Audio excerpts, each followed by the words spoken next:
Welcome viewers, প্রতিদিনের মতো আজও চলে এসেছি আমার লাঞ্চের থালি নিয়ে।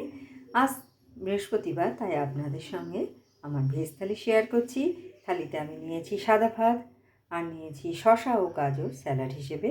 প্রথম পাতে খাওয়ার জন্য নিয়েছি শাক ভাজা, যেটা আমি বড়ি দিয়ে রান্না করেছি। প্রথমে বড়িগুলোকে টুকরো করে তেলে ভেজে তুলে নিয়ে ওই তেলের মধ্যেই কালো জিরে ও শুকনো লঙ্কা ফোড়ন দিয়ে শাকটা দিয়ে নুন হলুদ সামান্য মিষ্টি ও ভেজে রাখা বড়ি দিয়ে আমি এটা তৈরি করেছি।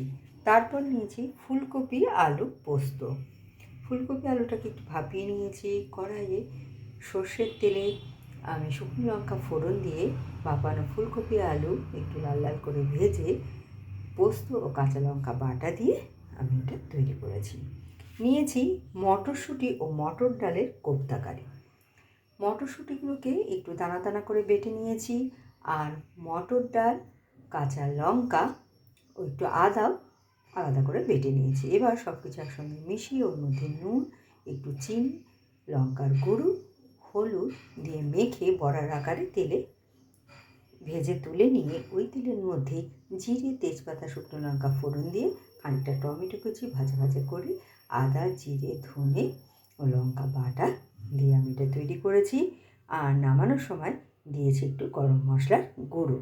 আর শেষ পাতে খাওয়ার জন্য নিয়েছি টক দই। তো কেমন লাগলো আপনাদের আমার এই লাঞ্চের থালিটা? ভালো লাগলে লাইক, শেয়ার এবং সাবস্ক্রাইব করবেন আমার চ্যানেলকে। Thank you for watching.